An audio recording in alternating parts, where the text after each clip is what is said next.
ton nom. Oh, béni soit ton nom, toi qui règnes et qui reviens. Béni soit ton nom. Oh, béni soit ton nom, toi qui règnes et qui reviens.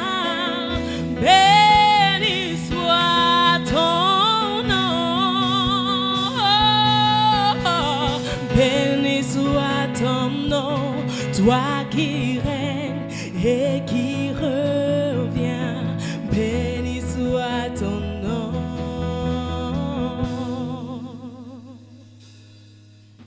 Le Dieu qui bénit, c'est toi. C'est toi. C'est toi. Le Dieu qui délivre, c'est toi. C'est toi. C'est toi. Alléluia, Jésus est vivant, il est le même, il n'a pas changé. Alléluia, Jésus est vivant, il est le même, il n'a pas changé.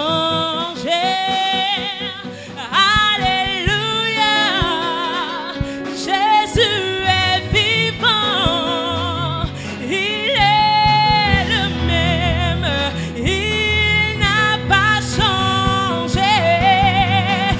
Alléluia, Jésus est vivant, il est le même, il n'a pas changé.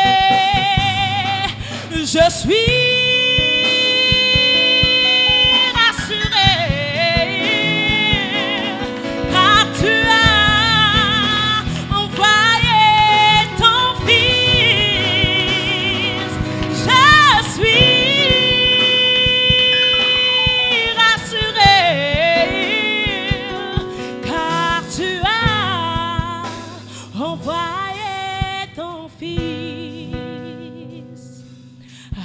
Alléluia, Jésus est vivant, il est le même, il n'a pas changé. Alléluia, Jésus est vivant, il est le même, il n'a pas changé.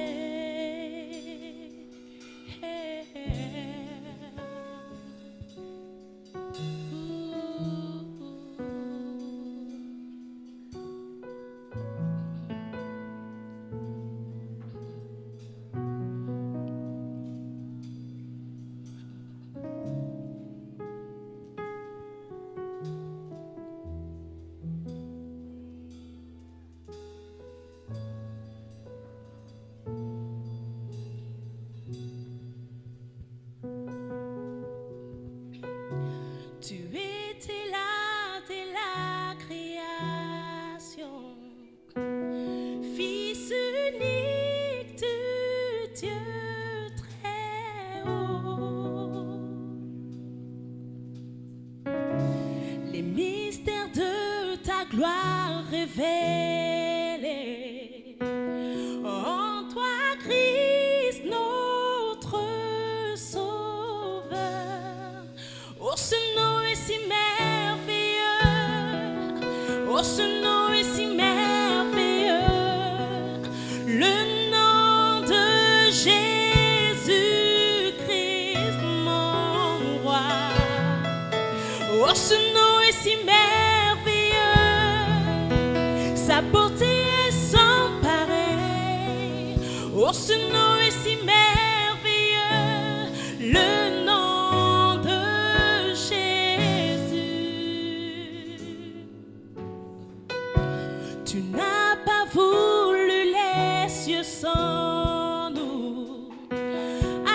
Jésus, tu es venu. Ton amour a vaincu mon péché. Plus rien ne peut nous séparer. Oh, ce nom est si glorieux. Oh, ce nom est si glorieux. Le nom de Jésus-Christ, mon roi. Oh, ce nom est si glorieux. Sa beauté est sans pareil. Oh, ce nom est si glorieux. Le nom de Jésus. Oh, ce nom est si glorieux. Oh, ce nom est si glorieux. Le nom de Jésus-Christ, mon roi. Oh, ce nom est si glorieux. Sa beauté est sans pareil. Oh, ce nom est si glorieux. Le nom de Jésus.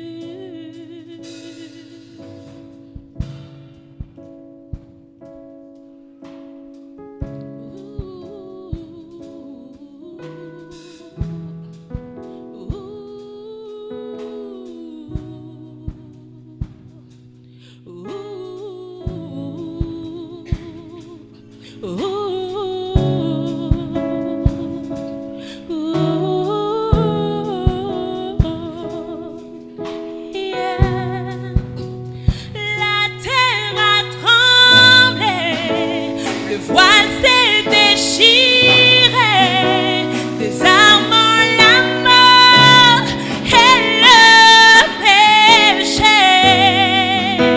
Les cieux chantent ta gloire, l'écho de ta victoire, car tu es le roi ressuscité. Tu es sans rival, tu es sans égal. Dieu, tu triomphes à tout jamais. À toi soit le règne, à toi soit la gloire, car ton nom surpasse tout autre nom.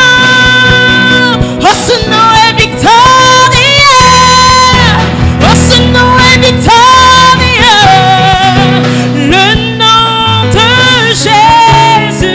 Jésus-Christ, mon roi. Oh, ce nom est victorieux. Sa puissance est sans pareil. Oh, ce nom est victorieux. Le nom de Jésus. La terre a tremblé, le voile s'est déchiré, désarmant la mort et le péché. Les cieux chantent ta gloire, l'écho de ta victoire, car tu es le roi ressuscité. Oh, ce nom est victorieux. Oh, ce nom est victorieux. Le nom de Jésus-Christ, mon roi. What a beautiful name it is. Nothing compares to thee. What a beautiful name it is. The name of Jesus. What a beautiful name it is. What a beautiful name it is. The name of Jesus Christ, my King. What a beautiful name it is. Nothing compares to thee. What a beautiful name it is.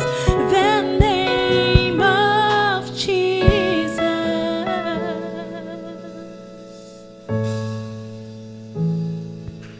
Waouh.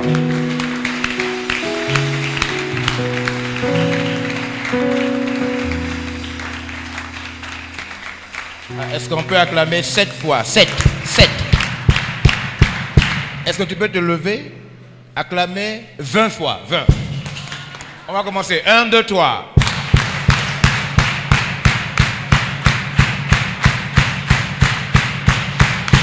Waouh. On peut s'asseoir. On a avancé. Quelles sont les personnes qui étaient là hier? Ok. On a beaucoup avancé hier. Comme nous avons dit la dernière fois dimanche. C'était dimanche, oui. Que nous sommes venus pour tâter du terrain afin de pouvoir mieux préparer ce qui se prépare à Dakar. Nous rendons gloire à Dieu des contacts que nous avons eus avec déjà les leaders, n'est-ce pas, des communautés, des grands mouvements des jeunes. Et donc, s'il plaît à Dieu, parce que c'est dans la volonté du Seigneur, dans bientôt, nous allons avoir des très grands moments. Alléluia. Parce que nous avons pu tâter le terrain et on a vu que finalement, le besoin est là. Alors, je voudrais lire avec vous, pour commencer, 2 textes pour pouvoir entrer. Aujourd'hui, on va parler clairement des actifs et des passifs de manière claire. Et on va introduire par 2 choses. Ces 2 choses sont censées aider les chrétiens d'abord. Parce que les chrétiens, contrairement à ceux qui ne sont pas chrétiens, les chrétiens peuvent avoir des problèmes avec l'argent. Avec la richesse, pas avec l'argent, avec la richesse. Alors je vais expliquer le pourquoi. Alors regardez un peu d'abord avec moi 1 Timothée, si je suis là avec les médias, 1 Timothée chapitre 6. On a beaucoup de chrétiens pauvres. Le pourquoi? Et je vais expliquer parce que depuis qu'on a commencé à aborder hier, on a abordé hier la richesse. Et il y a des chrétiens, beaucoup de chrétiens pauvres dans le monde. Et peut-être que c'est à cause de ces passages que nous allons lire. Et on va essayer donc de débloquer le problème. Parce que pour quelqu'un qui n'est pas chrétien, lui, la richesse, c'est ce qu'il cherche. Mais non, lui aussi, il peut mourir facilement. On va voir comment chacun meurt et chacun peut vivre. Voilà, parce que le but, ce n'est pas de mourir par l'argent. Parce que l'argent tue. Et donc, on va voir comment ça se passe. Voilà, vous êtes avec moi? Voilà, les versets, nous sommes avec le chapitre 6, n'est-ce pas, depuis les versets 10. Ils sont à partir du verset 10. Si vous avez le texte. 1 Timothée 6, verset 10. Prenez même depuis le verset 11. On va jusqu'au verset 11. Verset 9 au verset 11. C'est mieux. Verset 9 au verset 11. Mais ceux qui veulent s'enrichir, voilà, ceux qui veulent s'enrichir tombent dans la tentation. On y va? Dans le piège. Et dans beaucoup de désirs insensés. Et dans beaucoup de désirs inutiles. Et pernicieux. Dangereux. Qui plongent les hommes dans la ruine et la perdition. Et finalement, ils finissent par se détourner de la vérité. Voici des textes, en vérité, qui, mal compris, rendent beaucoup de croyants pauvres. Parce que le texte commence en disant « ceux qui veulent s'enrichir ». Et donc, lorsque maintenant, quelqu'un arrive et il parle de comment réussir avec Dieu, comment réussir, comment devenir riche, comment, on a l'impression que ce n'est opposé. Quelqu'un peut même se dire que mais ça, ce n'est pas la parole de Dieu. Béni soit le Seigneur que depuis dimanche, je ne crois pas qu'il y a quelqu'un dans cette salle qui explique les textes comme moi. Donc, ça signifie que je démontre bien depuis dimanche que Dieu qui a créé le monde est le Dieu le plus intelligent. Il est plus intelligent que ce qu'on apprend à l'école. Il est plus intelligent que nos sciences. Maintenant, je mets votre intelligence au défi. Je vous invite à réfléchir avec moi, faire un petit voyage. Parce qu'on n'a pas le temps de le lire. Et donc, je vous invite rapidement à faire un petit voyage avec moi. lorsque vous êtes dans la fin de la foi, c'est-à-dire les derniers chapitres du livre d'Apocalypse, en l'occurrence Apocalypse chapitre 22, vous avez affaire à quoi? La Nouvelle Jérusalem. Comment est-elle décrite? Or, diamant. C'est pas ça. Dieu ne vous appelle pas à un endroit bizarre. Il ne vous appelle qu'à un endroit où tout brille. Tout est or, diamant. Donc dire que Dieu n'est pas riche, c'est se tromper. Puisque la fin de la foi, c'est les routes sont en or. Dans la fin de la foi. La fin de la foi, c'est que nous rentrons dans une cité pavée de diamants. Pourquoi ma foi m'amène à terminer dans un endroit luxueux? Pourquoi? Mais parce que toutes les choses belles viennent de Dieu. Est-ce que vous comprenez? Alors qu'est-ce que donc signifie ce texte? Ceux qui veulent s'enrichir. Et c'est pourquoi toutes les personnes qui veulent s'enrichir, effectivement, se perdent. Le monde est plein d'hommes et de femmes riches. Mais plein d'hommes et de femmes riches, égoïstes, méchants, mauvais, perdus. La richesse, l'argent, sans Dieu, vous détruit. Dès que vous n'avez pas Dieu, l'argent est censé vous détruire. Je crois que j'étais en train de travailler, je ne sais pas, je crois que c'était avec le pasteur Linda, et je parlais de combien de stars africaines sont complètement mortes. Comment on appelle ça? Comment on appelle ça? Excès de drogue, parce que dès que la gloire t'amène, dès que tu n'as pas Dieu, tu chutes. Dès que la gloire t'amène, dès que tu n'as pas Dieu, tu chutes. Sans Dieu, le pouvoir te tue. Sans Dieu, la gloire te tue. Parce que tu n'es pas préparé à ça. Ton esprit est mort. Tu n'as pas Dieu en toi.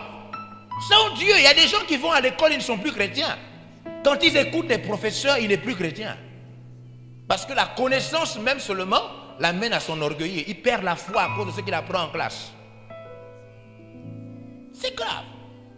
Ce texte donc parle de cela. Ceux qui veulent s'enrichir. Maintenant, suivez avec moi un autre passage qui maintenant semble dire le contraire de ce texte. Sauf pour ceux qui vont faire attention. 2 Corinthiens chapitre 8. Vous êtes avec moi? 2 Corinthiens chapitre 8. 2 Corinthiens chapitre 8, verset 9. 2 Corinthiens 8, 9. Maintenant, on va voir. On a dit qu'il ne faut pas... Le texte a dit que ceux qui veulent s'enrichir auront tous les problèmes. Ils vont même se perdre. Alors c'est pourquoi vous voyez beaucoup de croyants dans le monde qui sont si pauvres au point de faire pitié. Si pauvres. Ce sont eux qui sont constamment en train de demander de l'argent. Et hier, on a montré que l'argent est la seule chose qui ne se donne pas par plaisir. L'argent n'est pas fait pour se faire plaisir. L'argent est une monnaie d'échange. On ne donne l'argent qu'en raison de quelque chose d'autre. L'argent, ce n'est pas un cadeau.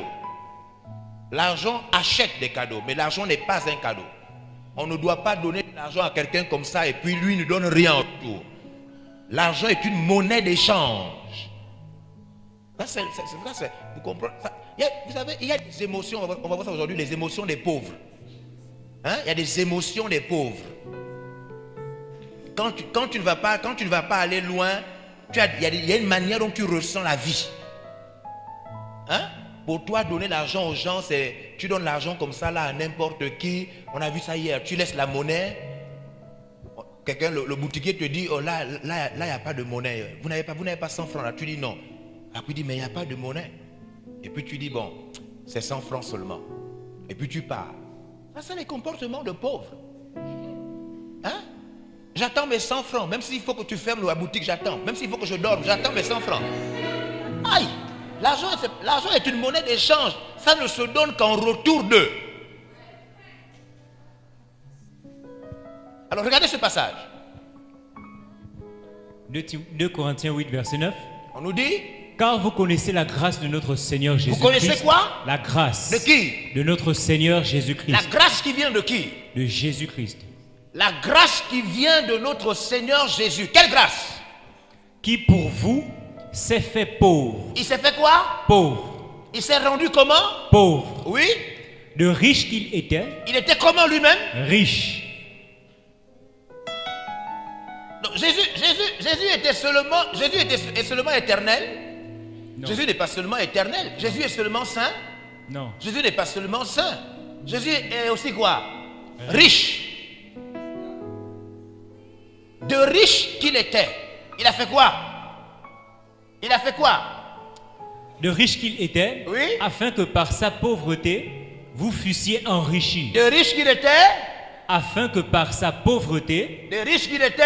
afin que par sa pauvreté, Afin que par... Vous êtes où là? Jésus-Christ, qui pour vous s'est fait pauvre. pauvre. De riche qu'il était, afin que par sa pauvreté... Vous fussiez enrichis. Donc Jésus a eu tellement pitié de toi et moi qu'il est d'abord devenu pauvre. Parce que les gens sont trop pauvres. C'est-à-dire, les gens sont trop pauvres. Et Jésus, même pour te sauver, il est d'abord devenu pauvre. Parce qu'il fallait qu'il descende à ton niveau. Il fallait qu'il descende à ton niveau là-bas. Maintenant pour t'enrichir. C'est une erreur de croire que Dieu ne nous veut pas le bien absolu. Dieu nous veut le bien absolu. Amen. Amen. Alors ça, c'est vraiment pour libérer ceux qui se disent que non, moi, vraiment, moi, les choses là, etc. Les pauvres ne sont bien pour personne. Même pas pour l'église. Hein? Pourquoi je parle de pauvreté? Mais parce qu'en vérité, l'argent qu'on n'a pas, c'est la pensée qu'on n'a pas. Vous devez bien comprendre comment ça se passe. Quand vous n'avez pas de l'argent, cela signifie que vous n'avez pas la pensée qui donne de l'argent. C'est ça qu'il faut comprendre. Alors pourquoi je passe par la route de la richesse? Et parce que la route de la richesse a pour but de réveiller les pensées géniales. Les pensées géniales. Pour que le cerveau dégage les pensées géniales, il faut à ce cerveau-là une motivation. Est-ce que vous comprenez? Tant qu'il n'y a pas de motivation, votre cerveau ne fonctionne pas comme il devrait fonctionner. Un des textes importants que les chrétiens sont censés souvent connaître et qu'on donne même à ceux qui viennent à l'église, on leur explique ceci. Romains chapitre 12. On leur dit, quoi? Soyez transformés par le renouvellement de votre intelligence. Ce qui signifie que notre intelligence n'est pas censée rester la même. Dieu veut affecter notre style de pensée avec des pensées géniales. Pour faire la mer que vous voyez à distance là, c'est une pensée qui a créé ça. Donc la pensée est importante. C'est pourquoi Dieu renouvelle notre intelligence. Il renouvelle nos pensées. Il nous donne les pensées qui nous permettent de ne pas souffrir de pauvreté. Parce que la souffrance que Dieu permet qu'on passe, par laquelle on passe, c'est une souffrance de persécution et non une souffrance de pauvreté. Dites amen à ça. Amen. Il ne faut jamais croire que dans les épreuves par lesquelles Dieu veut que tu passes, il ne faut pas croire que Dieu veut que tu sois pauvre. Ça, c'est pas Dieu. Dieu n'est pas comme ça. Est-ce que vous comprenez? Alors, on a vu tellement de choses depuis dimanche et aujourd'hui, on va essayer d'être pratique. Parce que j'ai entendu à travers les réseaux quelques personnes dire que non, j'ai vraiment été édifié lorsqu'il a parlé des passifs et des actifs. Mais tu peux entendre passif, actif, là, ça ne veut pas dire que tu es riche. Qui est devenu riche hier? Personne. Tu peux entendre passif, actif, actif, passif. Ça ne veut pas dire que tu as eu de l'argent hier et que tu as eu de l'argent hier. Non. Alors, on peut entendre ça, ça ne veut pas dire qu'on va faire ça. Il y a quelqu'un aussi qui a dit, je ne sais pas, il y a des gens qui ont dit, maintenant j'ai compris ce que c'est un passif et ce que c'est un actif. Je vais maintenant m'arranger. Non, non, non, ça ne se passe pas comme ça. Ce n'est pas parce que tu t'arranges que maintenant tu es bien. Non, ça ne se passe pas comme ça. Il y a dans la Bible des textes qui sont magnifiques et qui nous aident à comprendre comment le monde fonctionne. Des textes magnifiques. Je ne sais pas comment on fait pour rater de fois ces vérités. Alors aujourd'hui, donc, on va essayer d'être pratique. On va enclencher, c'est-à-dire commencer à voir comment on peut faire de manière pratique. Parce que je n'aime pas la parole lorsqu'elle n'est pas pratique. La parole belle, bien, qui n'est pas pratique, j'ai fini avec ça depuis longtemps. Depuis longtemps. La raison pour laquelle, quand j'ai fini ma formation biblique et puis je suis devenu serviteur de Dieu, la raison pour laquelle j'ai découvert que Papa Dag a été une bénédiction pour moi, c'est parce qu'avant lui, je n'ai pas trouvé un père. Parce que je n'aime pas la parole qui n'est pas pratique. Ça m'énerve. Je n'aime pas la vérité morte. La vérité morte. Ça veut dire ce que tu dis, c'est vrai, mais ça ne réussit à personne. Hein? Comme le développement personnel. Hein? La science du développement personnel. Ça, c'est des vérités mortes. Vérité morte, ça veut dire que même la personne qui te parle là, il n'est pas développé. Il y a des sciences mortes. Hein? Des sciences mortes, ça veut dire que tu apprends ça, tu es sur les réseaux sociaux, tu vois comment on te dit développement personnel. Lève-toi, fais comme ça là, respire. Des trucs, la personne qui fait ça elle-même elle souffre. Et il y a beaucoup de sciences comme ça qui sont des sciences mortes, absolument mortes, sans vie. Sans vie. Le droit de conseiller n'appartient qu'à celui qui a le pouvoir de le faire. Tout le monde n'a pas le droit de conseiller. On ne conseille pas ce que tu n'as pas encore fait. Il y a trop de gens qui conseillent les gens et ils t'induisent en erreur. Tu ne peux pas conseiller ce que toi-même tu n'as pas fait. Hein? Tu dis à quelqu'un que non, mais vraiment, je vais te montrer comment tu peux réussir. Toi-même encore, tu es au banc de l'école, tu sais t'en sortir. Tu vas conseiller qui? Hein? Le droit de conseiller n'appartient qu'au pouvoir d'avoir fait. Hein? Si on était comme ça là, il y a des livres qu'il ne faut pas lire. C'est-à-dire que le livre là, le monsieur qui a écrit ça là, il s'ennuyait. Il n'a rien lui-même. Il n'a rien fait. Regardez-moi des choses comme ça. Et on induit beaucoup de gens comme ça en erreur. C'est pourquoi on demande aux gens, regardez des livres comme ça, livres de Bishop Dag Heward-Mills, des livres pratiques d'un homme qui a des preuves pratiques. Là, c'est pas aller prendre des livres inutiles, tu vas prendre des livres, tu prends comme ça, tu achètes, tu passes 200, 400, tu lis ça, à la fin tu es toujours pauvre, tu es dans le même quartier, tu n'as même pas le vélo, tu as des problèmes pour payer ton loyer, mais tu as tous les livres de la bibliothèque. Regardez-moi des choses comme ça. Et c'est comme ça que les gens vivent, hein. Moi, j'ai jeté tous mes livres là. Quand j'ai compris ça, j'ai vu le livre là, j'ai vu le nom comme ça là. Robert Tan, je jette. Tel machin là, je jette. Je n'ai gardé que des livres pratiques. Des gens pratiques. Hein? Le droit de conseiller n'appartient qu'à celui qui a le pouvoir d'avoir fait. Si tu gardes ça, ça va t'amener loin. Tu ne vas pas tomber dans le piège de tout le monde. Amen. Alors Dieu, c'est la meilleure des choses qu'on puisse parler à quelqu'un. Moi, je ne peux pas parler d'argent sans parler de Dieu. Je ne peux pas parler d'études sans parler de Dieu. Je ne peux pas parler de réussite sans parler de Dieu. Mais parce que je vais vous montrer tout à l'heure, c'est une grave erreur. C'est une erreur que plusieurs personnes font. Et ça amène des gens à mourir. À mourir. Alors, je ne sais pas, on m'a dit que tout à l'heure, il y a des gens qui ont fait des témoignages sur ce qu'ils ont écouté hier. J'espère qu'ils ont fait des bons témoignages. Est-ce qu'il y a eu des bons témoignages? Ah bon? Quel est le témoignage qui vous a le plus marqué? Christ c'est qui? Waouh! Qu'est-ce que Christ a dit?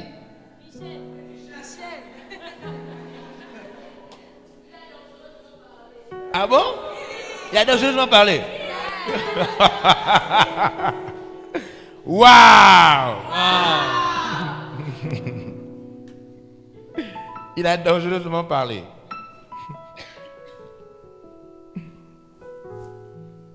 Est-ce que Dieu veut nous garder esclaves? Non. Dieu, le texte qu'on a lu hier, dans Galates 5:1 dit, c'est pour la liberté. C'est ça? Galates chapitre 5, verset 1. C'est pour la liberté. À quel moment commence la liberté? Qui se souvient de ce qu'on a dit hier? À quel moment tu peux dire que je suis libre? Libre. Quand tu as quoi? Quand tu as la liberté de choisir. On est libre seulement que... On n'est pas libre quand on se sent libre. Il ne faut pas croire qu'on est libre quand on se sent libre. Non, non, tu peux te sentir libre, mais tu n'es pas libre. On est libre que lorsqu'on atteint le pouvoir de choisir. Est-ce que vous comprenez? C'est seulement là où on est libre. C'est pourquoi le texte nous a dit, il nous a libérés pour que nous soyons affranchis. Donc, on est libre seulement quand on a le pouvoir de choisir. Par exemple, est-ce que tu as le pouvoir de changer ta vie? Il y a des gens à qui on propose de changer leur vie en Christ. Je ne sais pas où je l'expliquais à quelqu'un, aux gens, je ne sais pas si c'était au responsable ou au pasteur. Je l'expliquais que quand on dit Jésus-Christ, il ne s'agit pas du nom et du prénom. Jésus-Christ, ce n'est pas le nom et le prénom. Comme si c'était Georges Olivier. Non, ce n'est pas comme ça. Jésus, normalement, signifie sauveur. Donc, en refusant Jésus, la chose que tu refuses, c'est d'être sauvé. Christ signifie seul sauveur. Donc, le nom de Jésus annule toutes les autres religions. Son nom seulement annule toute autre possibilité d'être sauvé. Jésus-Christ signifie le sauveur choisi, l'unique sauveur, le seul. Donc c'est le moment maintenant que les gens comprennent qu'on peut sortir d'ici avec tout ce que j'ai expliqué depuis dimanche, et puis après tu te rends compte que ça ne marche pas. Mais parce que la vie que tu as ne ressemble pas à ce genre de paroles. Le QE, quotient émotionnel, est capable de détruire tout ce que tu as appris à l'école. Ce que tu est plus puissant que ce que tu sais. On a compris ça, n'est-ce pas? Vous êtes avec moi? Alors, le texte que nous avons à méditer maintenant, vous avez ce diapo? Dominer, dominant. Dominer, dominant. Sortir de l'esclavage. Sortir de l'esclavage. L'esclavage des finances. Je crois que ça c'est un petit rappel seulement qu'on fait. Hier on a vu, lorsque vous avez un travail et que vous n'êtes pas le chef, quand vous ne développez pas vos pensées au point de devenir le chef, vous travaillez pour qui? Vous travaillez pour 3 catégories de personnes. Tous ceux qui ont un travail et qui n'ont pas eu la force de pouvoir eux-mêmes essayer d'être le chef de ce travail. Moi, j'exhorte et j'encourage les gens à devenir chef de ton travail. Deviens le chef. Travaille pour apprendre. Étudie pour apprendre. Étudie pour comprendre. Après, même si tu commences à travailler, rentre dans l'entreprise pour maîtriser comment ça se passe. Donne-toi un nombre d'années. Après, prends le courage de commencer maintenant. Je vais vous montrer comment ça se passe. Parce que tant que tu ne le fais pas, tu travailles pour 3 catégories de personnes. 1. Tu travailles pour l'entreprise dans laquelle tu travailles. À chaque fois que tu travailles pour une entreprise, cela signifie que tu travailles plus que ton salaire. Même si ton salaire semble être beau, même si on te paye 2 millions, ça signifie que tu produis plus de 2 millions. C'est ce que cela signifie. C'est comme ça que ça se passe. Il y a des gens, quand on paye, on te dit, ton salaire est passé. Tu regardes comme ça dans ton compte, tu vois 3 millions. Tu lèves les mains comme ça, tu dis, oh, 3 millions. Mais 3 millions là, c'est des miettes par rapport à ce que tu as produit. À chaque fois qu'on travaille pour quelqu'un, c'est la personne pour qui on travaille qu'on enrichit. C'est comme ça que ça se passe. C'est la raison pour laquelle il faut ouvrir son esprit, comprendre. Quand Dieu nous délivre, il nous délivre de manière absolue. Nous ne devons pas arrêter le processus de délivrance. Dieu délivre notre esprit, notre pensée. Il nous délivre totalement. Il nous rend capables. Regardez ce passage de Genèse au chapitre 1, verset 22, à partir du verset 26 à 28.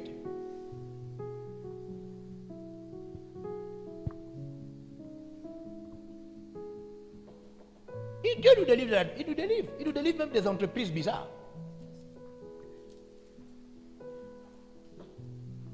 Oui, lisez le passage. Puis Dieu dit, faisons l'homme à notre image. Nous sommes faits à l'image de qui? De Dieu. Nous sommes faits à l'image de Dieu. Et à sa ressemblance. Oui. Et qu'il domine sur les poissons de la mer. Qu'il fasse quoi? L'homme doit faire quoi? Qu'il domine. Dans la construction même de notre personne, nous sommes faits pour dominer. Yeah. Nous ne sommes pas faits pour être dominés. Hein? Yeah. Nous sommes faits pour dominer. Notre genre, la création que nous sommes, est faite pour dominer. Nous devons prendre le dessus. Même si on commence en bas, après on doit s'élever au-dessus. Yeah. Tout ce qu'on commence petit doit grandir. C'est lié à notre personne. Amen. Nous sommes faits pour dominer. Des fois, tu as l'impression que ta vie ne marche pas. Mais c'est simplement parce que tu ne domines pas ce que tu es en train de faire. Yeah. Oui, oui. Parce que, vous savez, quand vous créez une chose, cette chose-là a un fonctionnement. Cette chose-là a ce qu'on appelle l'usage. L'usage de cette chose, le fonctionnement de cette chose, permet à cette chose de se maintenir dans le temps ou bien de se détruire. Par exemple, si vous prenez un téléphone portable, qui n'est pas, parce qu'on m'a dit qu'il y a des téléphones portables qui peuvent nager, c'est-à-dire on peut me laisser ça dans l'eau. Vous prenez un téléphone portable qui n'a pas l'option nager. Préparez-moi, vous avez une assiette là tout à l'heure, une assiette et une fourchette et un couteau propre. Je vais vous montrer quelque chose, comment ça se passe.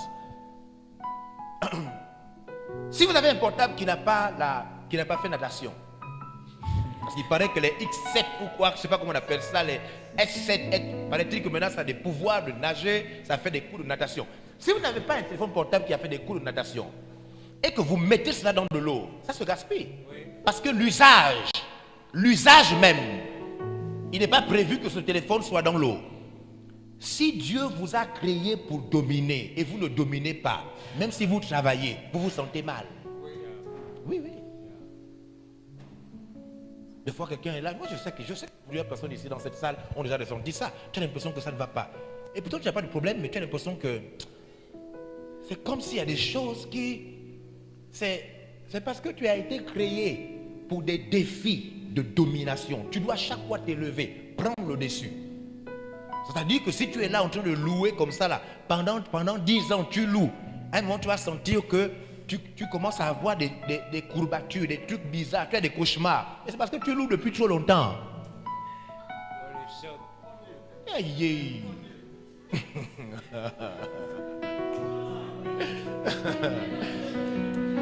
Même si tu commences en bas, créons à notre image et à notre... C'est un conseil.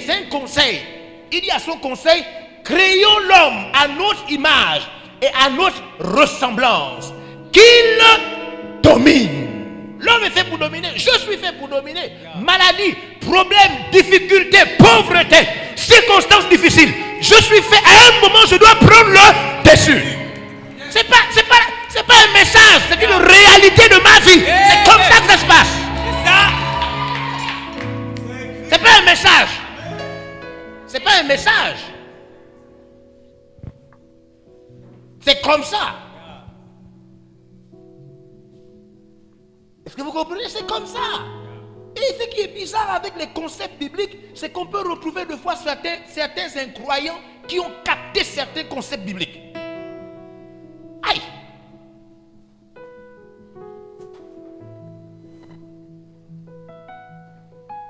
Il veut qu'on domine sur les poissons, c'est trop fort, hein? C'est pas ça, à chaque fois que je lis ce passage, je me dis, mais est-ce qu'on a vraiment compris ce passage? Qu'on domine sur quoi? Les poissons de la mer, les quoi? Quand j'écoute des étudiants, ce que... Mettez-nous le texte. Quand j'écoute des étudiants, des fois ils disent qu'ils étudient des fois des termes trop compliqués, hein? Des fois il y a des termes, il y a des sciences là, je ne sais même pas si ça existe. Des fois, tu peux aller dans une école, la science, ça n'existe pas. Oh. Et tu étudies 400 là, après quand tu vas chercher au travail, tu dis non, on ne fait pas ça ici, ça n'existe pas. On est choc. Le nom est compliqué, ça dit que technologie de découverte de ventilateur, des trucs bizarres. Maintenant, regardez comment je vous montre que tu peux avoir étudié une chose, mais finalement, tu n'as même pas compris le diplôme qu'on t'a donné. Oui, regardez. Revenez le texte, regardez. Puis Dieu dit, faisons l'homme à notre image, Faisons l'homme à notre image. selon notre ressemblance. Oui. Et qu'il domine sur les poissons de la mer, Qu'il domine sur les poissons de la mer, sur les oiseaux du ciel, sur les oiseaux du ciel, sur le bétail, sur le bétail. sur toute la terre. Sur quoi?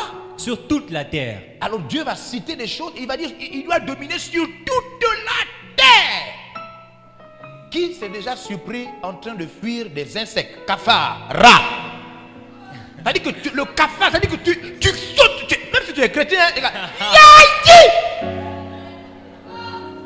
Regardez-moi des gens comme ça là. La chose est petite et elle rentre avec des petites pattes. Tu es en train de courir, tu montes la table,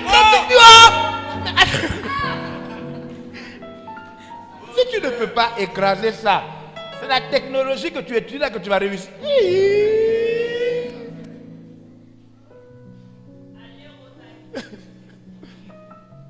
C'est compliqué, non mais compliqué. On dit que tu dois dominer. Toi, tu es déjà à Dakar, tu cherches à dominer maintenant les sciences de machin. Mais mon gars, toi-même, le rat, quand ça apparaît seulement, c'est toi qui... Tu vas appeler le propriétaire de l'immeuble, tu montes, on te trouve attaché, je ne sais pas où.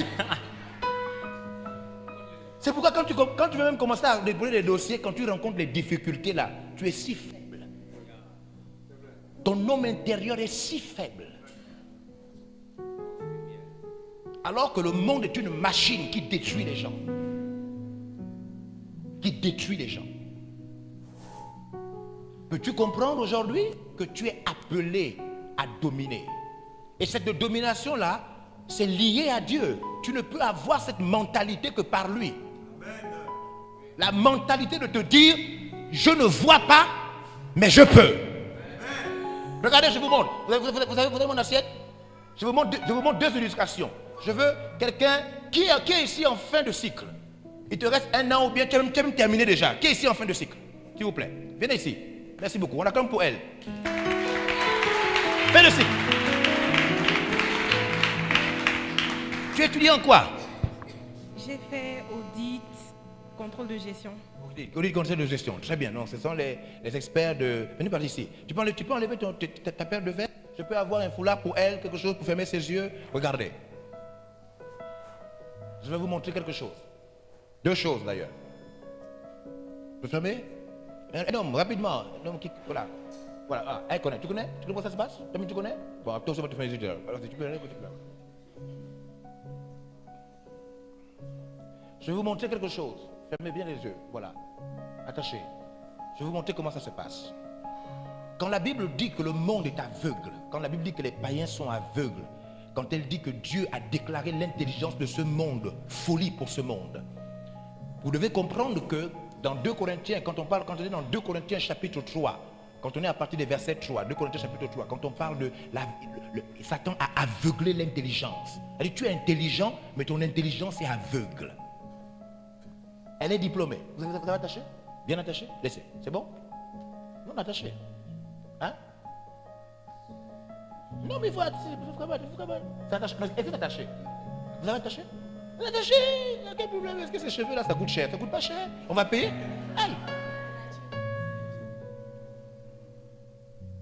Elle est en fin de cycle. Et on peut être en fin de cycle là. On croit que dès qu'on va finir là, on va réussir, on va tout faire, on va faire. C'est bon? Bien attaché? C'est parce que c'est un homme. Il n'est pas encore marié. Il va se marier dans bientôt. S'il y avait une femme là, il devait faire vite. Ah, elle me connaît faire. Elle me connaît faire. Très bien. Voilà. Très bien. Très bien, pasteur. Ok, merci beaucoup, pasteur. Voilà. C'est bon? Tu ne vois rien? Hein? Tu vois rien? Ok. Donc, tourne un peu comme ça. Tourne. Tourne. Tourne. Ok. Maintenant, vas-y. Il y a 10 000 francs devant toi. Va chercher. Non, va chercher. Marche. tenez, si elle vient, hein, tiens, bon, tu lui donnes 10 000.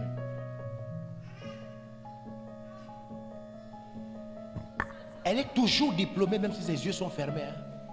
Elle est toujours diplômée. Là où elle est debout, là, elle est diplômée. Quand vous voyez des diplômés qui n'arrivent pas à arranger votre pays, il n'y a pas de route, il n'y a rien. C'est parce que même s'ils sont diplômés, quelque chose leur empêche de voir. Ouais, c'est vrai. Vous comprenez ça? Oui. C'est pourquoi vous voyez que l'Afrique a des diplômés. Rien ne change, ni l'économie, ni les hôpitaux, ni les routes, ni la scolarité, ni rien. Le pays est bizarre. Les gens sont diplômés, qualifiés. Mais parce que les textes disent que le Dieu de ce siècle a aveuglé. Vous comprenez ça?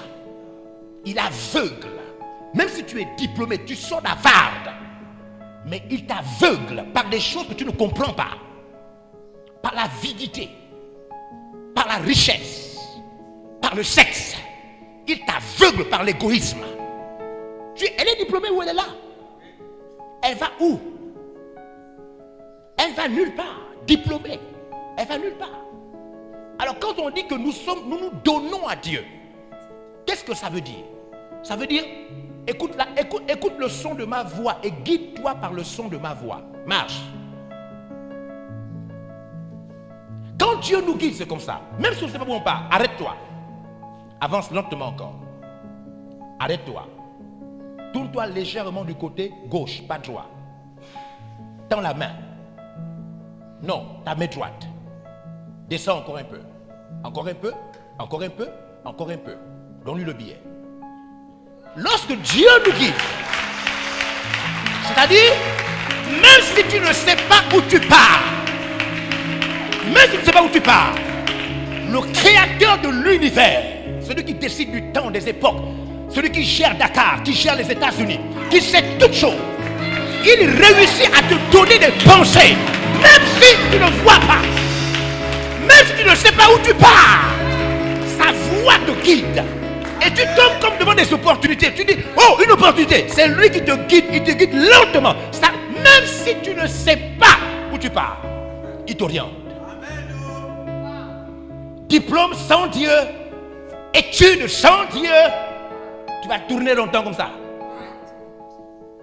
C'est pourquoi vous les voyez comme ça, ils sont des diplômés, ils parlent de politique, ils n'avancent pas, les choses n'avancent nulle part. Ils font des gros discours. Rien de pratique. Plus que jamais, l'Afrique a plus que jamais besoin de Dieu. Vous comprenez? Ok, enlève, on peut acclamer pour elle. Diplômé.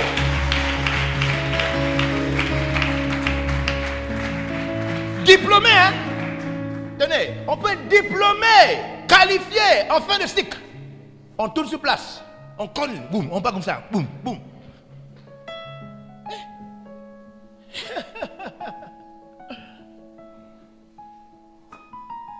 Il veut nous délivrer de manière absolue, afin qu'il domine. Créons l'homme à notre image, à notre ressemblance, afin qu'il domine.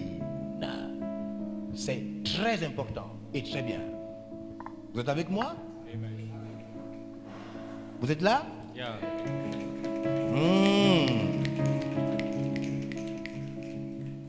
Qui veut dominer? Qui comprend qu'il doit dominer? Dominer, c'est très important. C'est ta nature. Ce n'est pas un message. C'est comme ça que tu dois vivre.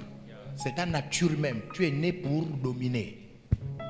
Hein? Ce n'est pas un message d'église. C'est ta nature. C'est comme ça. Dieu t'a créé pour ça. Donc, tu dois étudier, apprendre et faire toutes ces choses pour acquérir des informations te permettant de prendre à un moment le dessus sur tout ce que tu vis.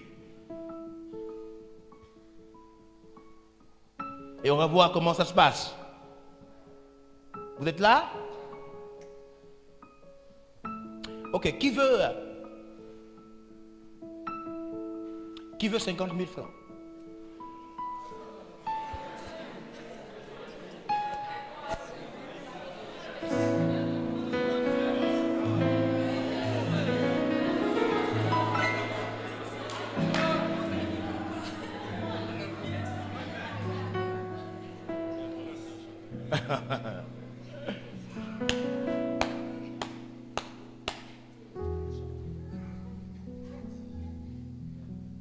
Il y a des gens qui ils m'ont écouté hier, ils m'ont écouté dimanche.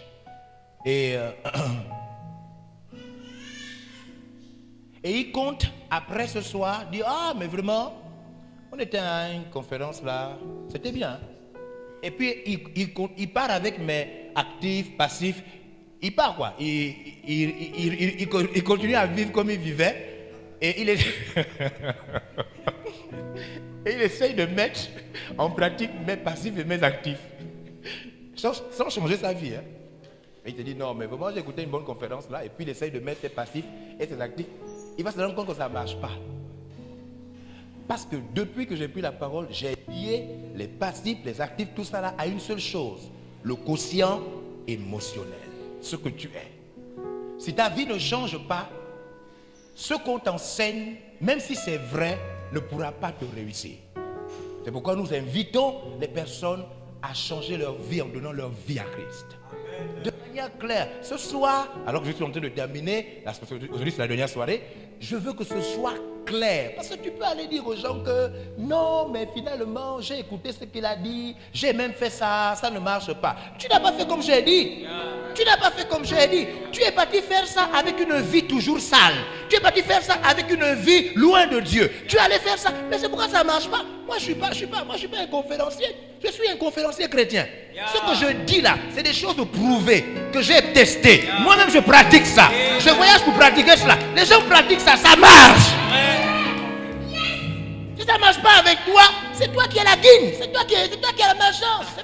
C'est pas que ça ne marche pas. Vous êtes là? Oui. Où est mon assiette? Amenez mon assiette, s'il vous plaît. Qui veut avoir 50 000 francs? 50 000 francs.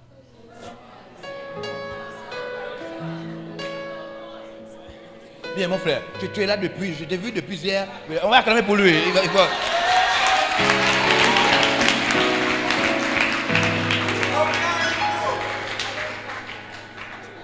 On peut avoir une chaise? Tu peux mettre ta chaise rapidement? Ta chaise, voilà. Tu peux mettre ça ici? Juste ta chaise ici. Voilà, il peut s'asseoir. Voilà, merci beaucoup. Assieds-toi, mon frère. Comment tu t'appelles? Yambo Douvava Raymond Carl Elvis.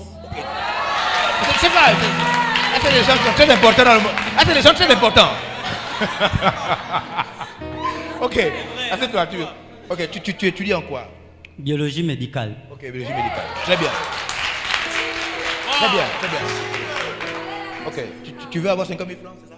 Oui. Ok, donnez la tête. Donne-lui les ustensiles. Voilà. Tu sais comment on mange sans table, non? Tu peux fermer un peu tes jambes, voilà, tu mets ton assiette là et puis tu vas prendre. Regarde, si tu réussis à finir la nourriture qui est dans cette assiette là, tu prends les 50 000 francs. Si tu réussis.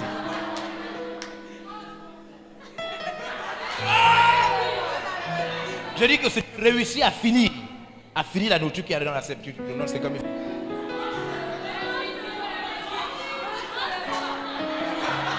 Oh, mon frère, attends. Chut. Attends, regarde. On n'est pas en train de faire la télé. C'est pas la télé. Est-ce qu'il y a la nourriture dans l'assiette là? Non. Mais tu manges donc quoi? Regardez-moi les choses là. Le gars c'est un médecin, il mange qu'il n'y a pas la nourriture. Mais mon gars, quand tu fais médecine, c'est quoi que tu veux manger qu'il n'y a pas à l'intérieur? Faut pas suivre les gens. Oh. Est-ce qu'il y a la nourriture dans l'assiette? Il n'y a pas. Mais pourquoi il veut manger? Parce que les gens disent mange. Les gens peuvent te tuer, hein, les gens. Les gens ne sont pas les gens. Ouais, les gens ne sont pas les gens. On a un jeune comme ça, il est intelligent, lui mange alors qu'il n'y a pas la nourriture, lui aussi mange.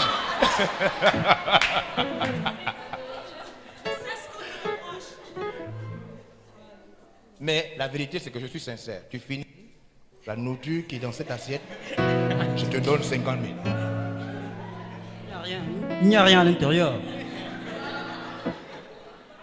Il n'y a rien à l'intérieur. On peut avoir tout le matériel pour manger. S'il n'y a pas de nourriture, même si on a tout le matériel, on ne mange rien. Les études que vous faites là, c'est du matériel. Toutes les études que vous faites là, c'est du matériel. Vous cherchez à savoir comment on fait ça, comment on fait ça, comment on fait ça. mais la substance elle-même. Ce qui doit finalement être exploité en vous. Et où? C'est pourquoi tu peux avoir ça. C'est ça que vous voyez en Afrique. Quand vous voyez que l'Afrique, les gens ont du matériel, ils ont des connaissances, des informations, et les choses n'avancent pas. Depuis les années 60. C'est parce que la réelle substance, la vraie éducation, celle qui fait progresser les choses, n'y est pas. Est-ce que vous comprenez? La véritable. Donc là, tu ne peux pas manger. Même si tu as l'assiette, tu as la fourchette, tu as la cuillère. Mais tu ne peux pas manger. C'est ça, vouloir réussir sans être transformé. Tu vas voler. Même si tu fais la comptabilité, quand tu sors là, tu vas voler. Tu as étudié à Dakar pour finir en prison. Yeah! Tu as étudié à Dakar, tu as fini la comptabilité, mais tu finis dans ton pays en prison. Parce que ton caractère n'est pas lié à tes connaissances. Tu as des informations, du matériel, mais tu as des goûts et des appétits malsains. Voilà pourquoi vous voyez des gens, ils sont endettés, ils sont pauvres, même s'ils ont étudié. Parce que ce qui est essentiel, est-ce que c'est la cuillère qui est essentielle là? Est-ce que ce matériel est important? Ce matériel n'est pas important. Parce qu'en réalité, ce matériel n'est important que s'il y avait de la nourriture. Au fond, la chose importante là, c'est la nourriture. Sans la nourriture, tout ce matériel n'est pas important.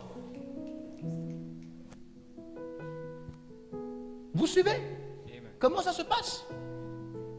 Ce qui est important, ce n'est pas ce que vous étudiez, c'est vous qui êtes important. Amen. C'est vous la personne importante. Vos idées, vos pensées, ce que vous allez devenir, comment vous allez influencer le monde. C'est pas ce qu'on vous apprend qui est important, parce que quelqu'un a appris la même chose que toi et il est la catastrophe de ton pays. Quelqu'un a étudié ce que tu étudies là. Ce n'est pas à cause de lui que tu n'as pas de bourse. Oui. Alors ce qui est important, c'est toi. C'est que toi, tu acceptes d'être changé, de devenir une autre personne. Et maintenant, une autre personne qualifiée. Qui me suit? Qui est avec moi? Une autre personne qualifiée, une autre personne diplômée, une autre personne qui a son expertise, mais une personne nouvelle.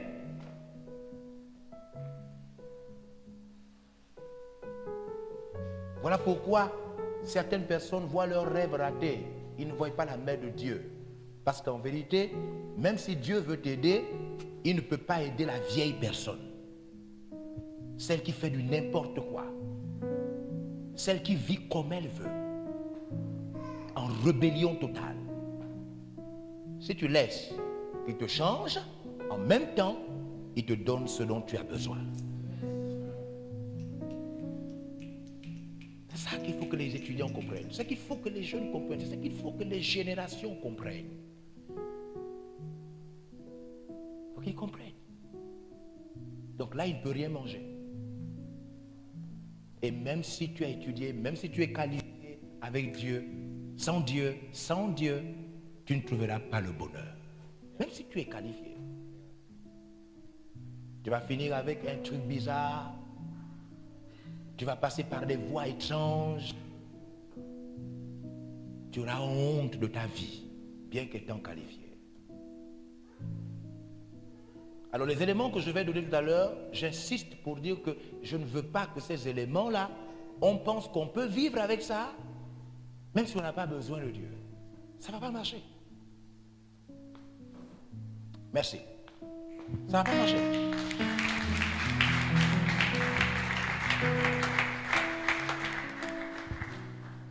Ouh! Est-ce qu'on peut acclamer 7 fois?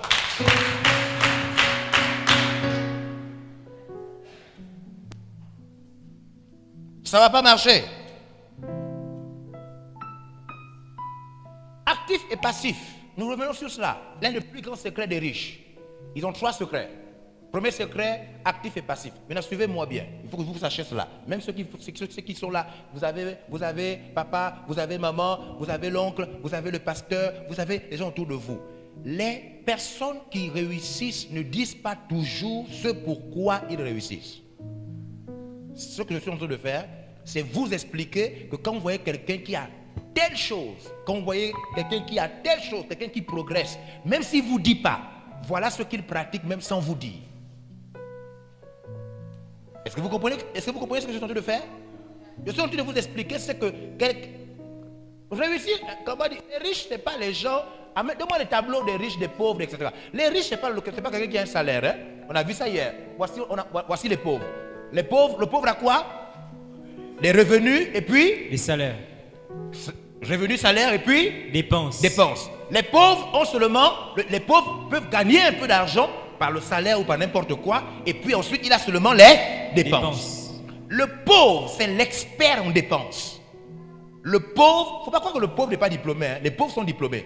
Ce sont des experts en dépenses. Est-ce que vous comprenez ça? Vous pouvez être inscrit dans une école en train d'étudier, mais en réalité, votre vraie école, c'est la pauvreté. Hein? Wow. Yeah. Les pauvres sont des experts. Leur faculté, c'est recevoir et dépenser. Est-ce que vous comprenez? Et quand on dit que quelqu'un est pauvre, ce n'est pas par rapport à sa chemise. Non, ce sont les gens de pensée et les habitudes qui le caractérisent. Dès que vous voyez quelqu'un qui prend, qui dépense, c'est-à-dire son style de vie, c'est il travaille, dès qu'il reçoit, il dépense, ce qu'on appelle payer des factures. Ça veut dire que celui-ci est pauvre. Le pauvre, ce n'est pas celui qui n'a absolument rien. Ça, c'est le démuni. L'indigent. L'indigent, c'est celui qui n'a rien. Le démuni. Le pauvre, c'est celui qui a quelque chose, mais après l'avoir, il fait quoi? Il dépense. Le pauvre paye son loyer, le pauvre paye le transport, le pauvre mange, le pauvre s'habille quand même, le pauvre peut envoyer ses enfants à l'école. C'est-à-dire, le pauvre n'a que des revenus et des dépenses. Vous me suivez? Vous êtes avec moi? N'est-ce pas? Et le riche? Les riches, comment eux ils fonctionnent? Ce qu'on appelle la prospérité. Je ne parle pas de... J'aime insister. Quand je parle de riches, je ne parle pas de voleurs. Hein. Il faut vraiment faire attention quand moi je parle de riches. Moi, quand je parle de riches, je ne parle pas des politiciens, des gens qui ont volé l'argent du pays ou bien qui sont devenus... Non. Moi, je parle de quelqu'un qui devient riche dans des secteurs bien précis où on peut calculer, on peut vérifier comment il a fait pour s'enrichir. Je ne parle pas des voleurs. Il faut qu'on s'entende bien. Un voleur, ce n'est pas un riche, c'est un voleur. C'est ça. C'est ça ou c'est pas ça? C'est ça. Il ne faut pas mélanger. En Afrique, on mélange un peu trop les choses. Un voleur, ce n'est pas un riche, c'est un voleur. Aïe. Alors, comment fonctionnent les riches? Les riches, eux, par contre, ils font quoi? Ils ont des revenus. Des dépenses. Ils ont des petites dépenses. Des passifs. Ils ont des petits passifs. Et ils ont des grands actifs. Ce soir, on va voir comment générer des passifs, des actifs. Comment augmenter les actifs. Écoutez, qui que vous soyez, peu importe le domaine, même dans l'église, dès que vous voyez quelqu'un qui a beaucoup d'argent, c'est ça qu'il pratique, même s'il ne vous dit pas ça.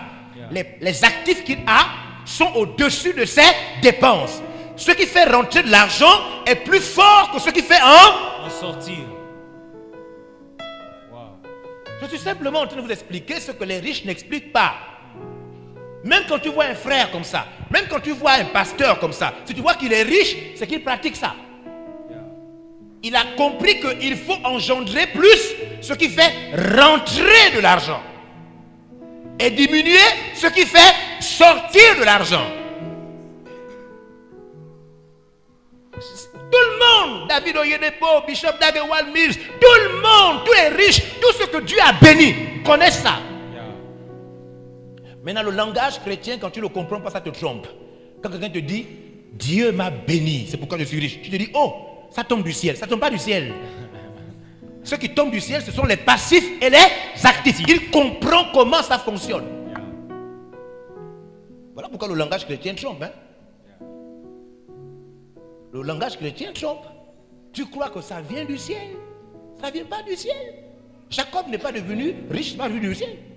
Jacob a pratiqué passif et actif avec son beau-père, Laban. C'est ce qu'il a fait. Comment? Quel est un des hommes les plus riches de la Bible? Il s'appelle Isaac. Isaac est l'un des hommes les plus riches de la Bible. Qu'est-ce qu'il fait, Isaac? Isaac était le spécialiste en puits. Il trouvait de l'eau où personne ne trouvait de l'eau. Et tous les puits qui avaient été à son père et que les autres, là, les bandits, avaient fermés, Isaac a réouvert tous les puits. Et dans un monde de désert, si tu as de l'eau, tu es un roi. Parce que tu peux avoir la verdure, l'agriculture, et tu peux avoir l'élevage. Donc, il ne faut pas croire que ça tombe du ciel comme ça, et puis après, non, non, non. Les riches ne disent jamais comment ils font pour devenir riches. Je vous explique comment ça se passe. C'est un ensemble d'habitudes. Dieu révèle un ensemble d'habitudes. Il diminue les appétits, il diminue les dépenses, et la personne monte. C'est comme ça que ça se passe. C'est pourquoi je vous ai dit hier, il y a la manière de manger du pauvre. Le pauvre peut dépenser pour la nourriture, le riche ne fait pas ça. Un jour, un pasteur a envoyé un pasteur prospère, immensement prospère. Il a envoyé un de ses fils. Il dit, va me prendre une chaussure. Et le fils est allé prendre une chaussure. Il s'est dit, mais puisque papa c'est un homme important, il faut aller prendre une chaussure très importante. Il allait dépenser beaucoup d'argent. Quand il est revenu, son père lui a dit que quoi? Est-ce que la chaussure là a des ailes? Tu vas acheter la chaussure là? Mais parce que les riches ne dépensent pas comme ça. Dépensent pas comme ça. Il y a le comportement du pauvre. Les schémas vous montrent quoi? Regardez les schémas. Les schémas vous montrent que les dépenses des riches sont quoi? Sont faibles. Les dépenses du pauvre sont quoi? Fortes. Et maintenant la grande classe, la classe moyenne. Tous les étudiants qui finissent d'étudier, la plupart d'entre eux deviennent la classe moyenne. Dès que vous commencez à travailler après avoir étudié, c'est-à-dire vous étudiez, après vous rentrez dans le monde du travail, dans la plupart des cas, parce que vous avez étudié, vous rentrez dans la classe moyenne. Et la classe moyenne, c'est la classe qui fait quoi? Elle a des bons revenus. Elle a un bon salaire. Tu as étudié 5 ans après le bac, 6 ans après le bac, tu sors et puis bon, tu as la grâce, tu as un bon salaire. Le problème, c'est que tes dépenses sont aussi élevées. Parce que tu as fait 5 ans, tu as fait 6 ans d'études. Tu ne te vois pas toi-même commencer dans une maison où il n'y a pas de split. Voilà les méfaits. Les méfaits de l'information. Quand tu ne comprends pas comment fonctionne l'information. Tu te dis, j'ai un bon travail, on me paie 700 000 francs. Premier salaire. La pensée que tu as, c'est de prendre un appartement. C'est-à-dire que avec tout ce qui est à l'intérieur, tu vas à des endroits, tu commences à prendre des crédits. Tes appétits parlent.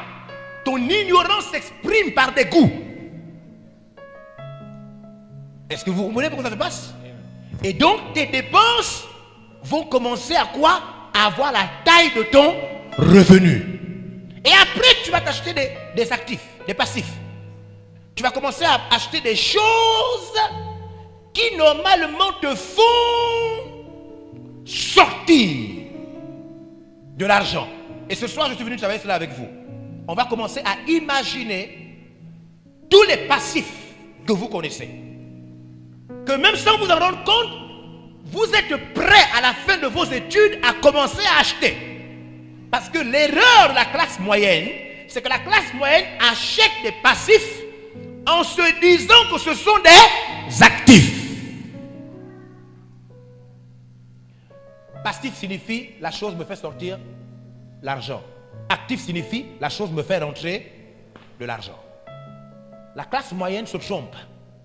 Ayant un bon salaire, elle se dit, je vais acheter ça, ça, ça, ça et ça. En se disant que ça fait rentrer de l'argent, alors que ça fait sortir de l'argent. Pourquoi quand les gens ont un très bon salaire qu'ils n'avaient pas hier, ils achètent ou ils construisent une plus grande maison? Entre une petite maison et une grande maison, qu'est-ce qui prend plus d'argent en termes de charge? La classe moyenne se trompe.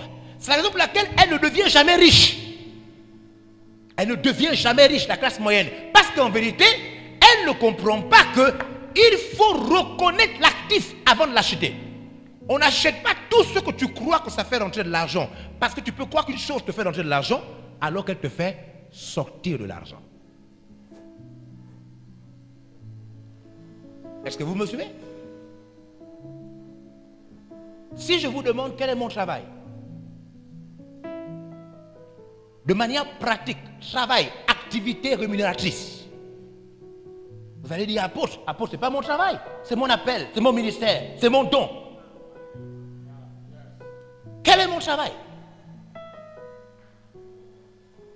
C'est ça. Ouais, et c'est ça le problème. Même si vous avez un diplôme, si vous ne connaissez pas votre travail, vous ne connaissez que votre fonction. Et vous restez pauvre. Regardez, il y a des gens qui étudient en marketing. Il y a des gens là qui étudient en marketing. Ils vont sortir, ils vont chercher du travail chez quelqu'un. C'est-à-dire supplier un patron, déposer les dossiers ici. Bonjour. Bonjour, oui. Je suis venu déposer mon dossier. Et allez-y là-bas. On te chasse même. Des fois, on a même le chef de poursuivre.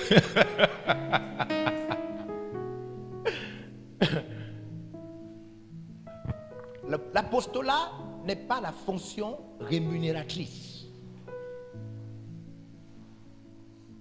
Est-ce que vous comprenez? Donc c'est pourquoi je peux parler partout où je vais. Pourquoi? Mais parce que je ne parle pas, quand je parle en tant qu'apôtre, mais en même temps je parle en tant que quelqu'un qui travaille, puisque je travaille. Je travaille. J'ai la preuve que je travaille. J'ai des bureaux que je paye chaque fin du mois, des comptables que je paye, des gens que je paye, des étudiants que je paye partout. Attends, c'est pas l'apostolat qui fait ça, je travaille quelque part puisque j'ai de l'argent. Si je ne travaille pas, pourquoi j'ai de l'argent? C'est pourquoi si quelqu'un s'assoit là et puis se dit que mais lui là c'est qui, il parle d'apôtre, mon parent, j'ai plus d'argent que toi, que tous tes parents. Hein? 1000 ans. Je peux payer ta famille pendant 1000 ans. 1000 ans. Jusqu'au grand-père au village. Hein?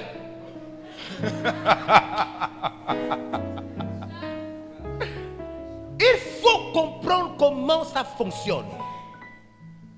Il faut comprendre comment ça fonctionne. Accepter de travailler son homme intérieur en se livrant à Dieu. Si quelqu'un est en Christ, il a une nouvelle créature. Pourquoi il fait de moi une nouvelle créature? Mais parce que seule la nouvelle personne peut comprendre les secrets de sa prospérité.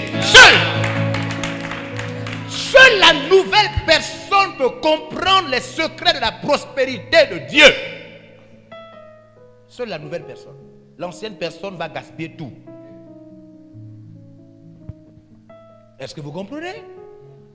Donc, ne pensez pas que quand vous voyez quelqu'un prospère, c'est tombé du ciel. Il était enfermé comme ça dans la chambre. Et puis, il priait ou bien je ne sais pas quoi. Et puis après, il sort de la chambre, il est riche. Ça ne se passe pas comme ça. Hein? Il y a même ceux quand ils n'arrivent pas à comprendre les cours ou bien quand ils n'arrivent pas à finir une année, il y a même des jeunes qui font quoi? Ils sont dans leur chambre, démoralisés. C'est-à-dire ils sont complètement angoissés. Ils sont là, perturbés dans la chambre. Ils pleurent seuls. Mon parent, ça c'est des pratiques des gens qui meurent avant le temps. Regarde, quand tu pleures là, tes larmes coulent. Tu rampes même dans ta chambre seul. Tu rampes. Tu te dis, mon Dieu, mais j'ai trop de problèmes. Je n'ai pas réussi. Quand tu te lèves là, est-ce que ça a changé là-bas à l'école? Ça n'a pas changé. C'est pourquoi Jésus dit quoi? Ne vous inquiétez de rien.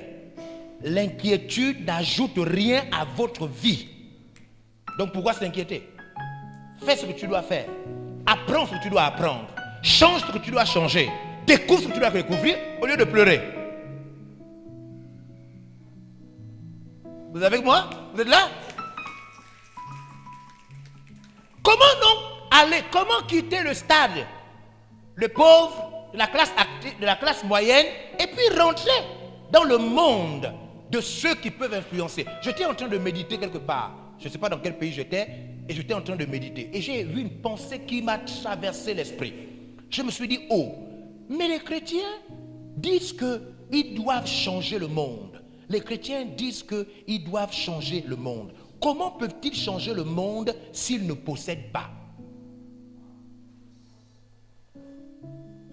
Tant que vous ne possédez pas, vous n'influencez pas. Mais c'est impossible. Dès que vous ne possédez pas, vous n'influencez pas. Il faut donc posséder pour influencer. Si ce n'est pas vous qui avez l'économie, vous influencez qui? Si vous n'avez pas l'éducation, vous influencez qui? C'est-à-dire les écoles. Si ce n'est pas vous qui avez des universités, vous influencez qui? C'est pourquoi toutes les personnes qui prospèrent à un moment comprennent que l'éducation est très importante. Toute personne qui prospère finit par créer des écoles ou des universités. Parce que l'éducation, vous pouvez influencer le monde rien que par l'éducation. Est-ce que vous comprenez comment ça se passe? Alors, aujourd'hui, on va traverser, on va essayer de voir qui on peut quitter. C'est-à-dire, si tu es pauvre, tu es un pauvre, parce que toi c'est, tu reçois, tu dépenses. Ta vie, c'est comme ça. Tu reçois et tu dépenses. Aujourd'hui, tu vas essayer de quitter cette case pour essayer un peu de traverser. On va essayer de traverser. C'est bon? Vous êtes là avec moi? On va essayer de traverser. Le but de ces moments depuis dimanche a été non seulement d'édifier, d'interpeller, d'enseigner, d'attirer l'attention de ceux qui ont déjà accepté de changer leur vie, mais aussi de gagner ceux qui n'ont pas encore accepté Christ, qui n'ont pas encore accepté de changer leur vie, qui vivent encore sur la domination de leurs appétits, la domination de leurs peurs, la domination de leurs péchés, et qui sont, bien qu'ils étudient, ils sont en train d'aller dans la perdition. C'est ça le but de ces moments. Et je disais hier, ne ratez pas cette opportunité. Ne ratez pas cette opportunité. C'est une opportunité. Des gens ont saisi. Une dame, elle est dame maintenant, mais c'était une jeune sœur. Elle a entendu une voix il y a quelques années. Une voix qui lui a dit, je vais te conduire. Alors elle a étudié. Après avoir étudié, elle a eu sa licence en géographie. Elle a eu sa licence. Et puis une voix lui a dit, tu ne vas pas vivre ici. Tu ne vas pas vivre ici. Une fois, pendant qu'elle méditait, une voix, elle était étudiante. Tu ne vas pas vivre ici. Tu vas vivre au Canada. Puis elle s'est dit, oh, ça c'est quoi? Non, tu ne vas pas vivre ici. Et puis elle a cru. Je sais pas, elle n'avait rien, ni les parents, rien. Elle n'avait pas d'argent, elle était étudiante. Voilà, vous savez, beaucoup d'étudiants sont pauvres. N'est-ce pas? Et il y a beaucoup d'étudiants qui sont pauvres, c'est la vérité. Ils ont... Non, la pauvreté, c'est ça là. Revenu et... Qui comprend? La pauvreté, c'est pas une insulte, hein? Faut pas croire que la pauvreté, c'est une insulte. C'est un statut.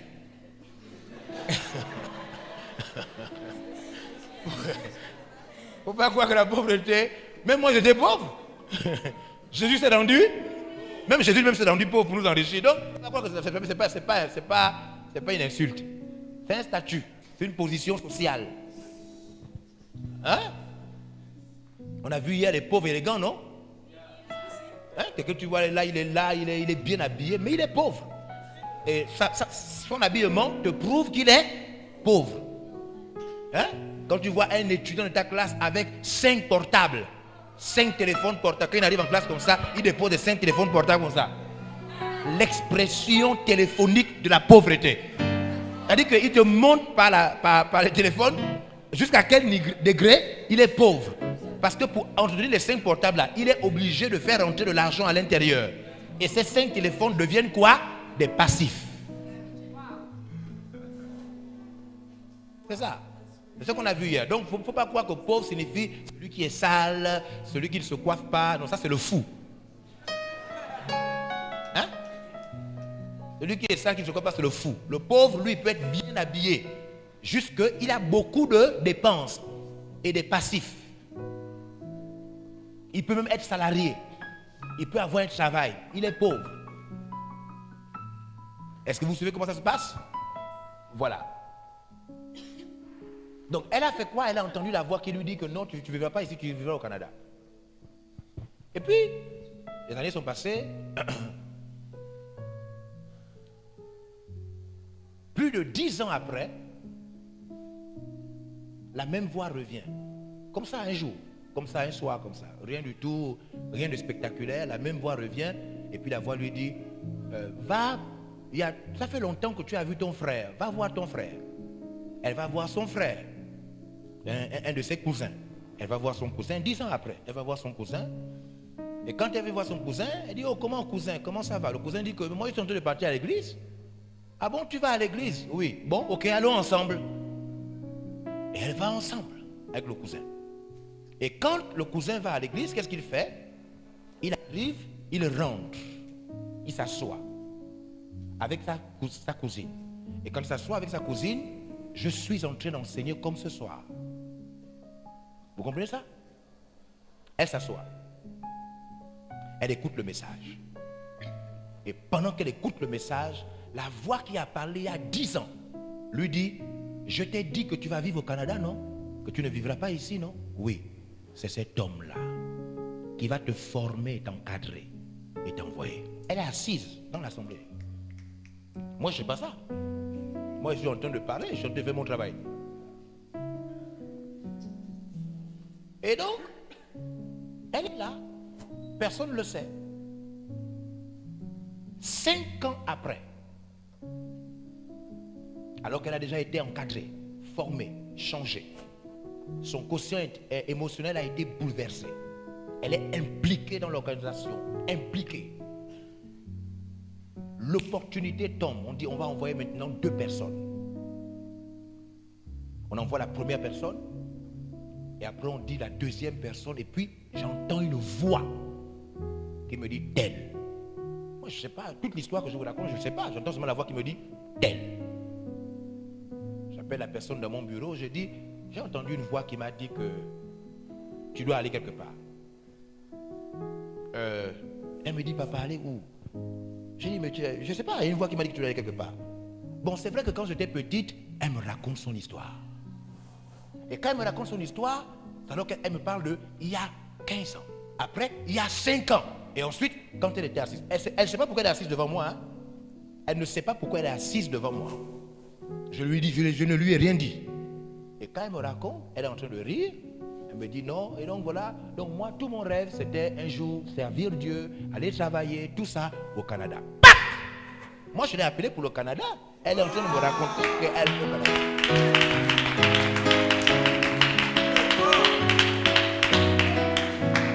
Incroyable. Incroyable. Vous comprenez comment ça se passe? Lorsque vous acceptez que Dieu vous change de l'intérieur, vous acceptez de rentrer dans le processus qui vous amène dans votre programme. Yeah. Quand il travaille de l'intérieur, là, c'est jamais pour rien. Hein? Il travaille de l'intérieur pour ensuite exploiter la personne qui a travaillé de l'intérieur. Ne ratez pas votre opportunité. Ne ratez pas votre opportunité. Ne ratez pas. Hier, je l'ai dit. Comment savoir que Dieu vous parle? Lorsque quelqu'un vous explique les choses clairement, comme quand vous ne compreniez pas hier. Vous saviez que Dieu existait, mais on ne vous avait pas expliqué ça comme ça. Dès que quelqu'un réussit à vous expliquer aujourd'hui ce que vous ne compreniez pas hier, Dieu vous parle. Vous comprenez comment ça se passe? Saisir les opportunités divines. Attraper les opportunités divines. Dès qu'on peut te sensibiliser, on peut changer, on peut te parler de ta vie clairement, on t'interpelle, tu es assis, tu sens que là on te parle. À travers la parole de Dieu, c'est que Dieu te tend la main. Ne rate pas cette opportunité, tu peux rater ton histoire.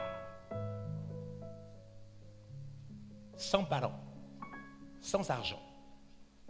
Elle a été envoyée dans l'une des plus grandes universités du Canada. Elle a fini son cursus, elle est pasteur là-bas, elle est en train d'opérer. Saisis les opportunités. Yeah. Vous comprenez comment ça se passe? Il y a beaucoup d'histoires comme ça. Beaucoup d'histoires comme ça. Saisir l'opportunité. Dès que la parole est claire, c'est qu'elle t'est adressée. Et les opportunités divines sont plus puissantes que ce que tu étudies.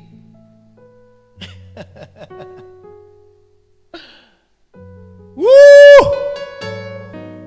Est-ce qu'il y a quelqu'un qui est là avec moi? Dis à quelqu'un, je vais aller loin dans ma vie. Dis ça à quelqu'un. Dis-lui, dis-moi, je compte aller loin, loin dans ma vie.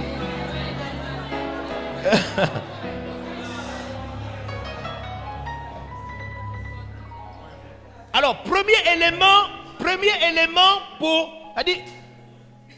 Là, j'espère, vous savez, j'insiste sur le point parce que je veux pas que quelqu'un prenne mes actifs et passifs et qui parte jeter ça là-bas dehors alors que c'est un voleur et un voleur pas aisé, mais ça va pas marcher. Aïe. Moi, je parle des vraies choses. Premier élément, on quitte la case des pauvres et on commence à avancer vers la case. Premier élément, acceptez de contrôler vos émotions. Premier élément. Vous devez savoir que les dépenses viennent d'où? Vous savez d'où viennent les dépenses? D'où vient le fait que vous sortez de l'argent? Les dépenses viennent des émotions. Tout ce que vous sortez comme argent vient de ce que vous ressentez. Oui. Les dépenses viennent des émotions. Tant que vous ne contrôlez pas les émotions, vous ne contrôlez pas les dépenses. Vous savez, moi, je ne sais pas. Il y a des gens, ils m'appellent tout le temps. Il y a des gens, moi, mon téléphone, je ne sais même pas pourquoi j'ai le téléphone. Parce que ça me sert finalement à rien. Moi, j'arrête les appels. Hein. Moi, je ne réponds pas à tous les appels. Je ne réponds pas parce que les appels des gens comme nous, là, c'est déjà des appels. Tu sais même pourquoi on t'appelle. Donc, quand tu vois seulement les numéros comme ça, tu reconnais les noms. Quand tu ne reconnais pas le nom, tu ne réponds pas.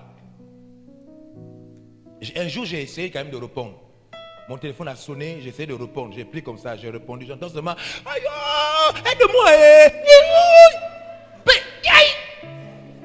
Je n'ai pas payé mon loyer. Pardon, pitié. J'ai seulement raccroché. Vous comprenez comment ça se passe? Parce qu'en vérité, toutes ces choses-là viennent pour réveiller vos émotions. Parce qu'en vérité, les dépenses des pauvres sont en réalité des dépenses émotionnelles. Hein? Si vous avez 14 chaussures, vous savez pourquoi vous avez 14 chaussures? 14. Regardez-moi quelqu'un qui a 2 pieds, il a 14 chaussures. Il est étudiant en première année. Il essaye de s'en sortir. Il n'est même pas sûr de finir l'année là.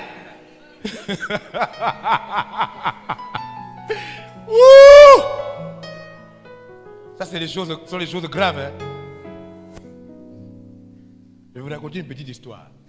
Un jeune homme, il a été accepté par un couple missionnaire. Les missionnaires ont accepté un jeune homme à l'église. C'était un jeune homme. Le couple l'a encadré. Et puis, le couple avait une fille et un garçon. Et le couple a tellement aimé ce jeune Africain que le couple a décidé d'adopter. Ça veut dire, ils se sont dit, mais l'enfant là, vraiment, c'est un enfant bien. On va l'adopter. Mais pour l'adopter, il faut d'abord l'observer. Donc, ils ont décidé de prendre l'enfant chez ses parents et amener l'enfant chez eux pour que l'enfant vive avec un garçon, un jeune chrétien. Le gars, il va chez le couple, comme ça, missionnaire. Et pendant qu'il est à la maison, le gars, il se rend compte qu'il voit des liasses d'argent dans certains tiroirs.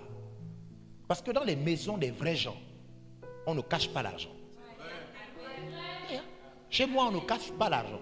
C'est-à-dire que c'est pas que tu as ton argent et puis tu caches. Non.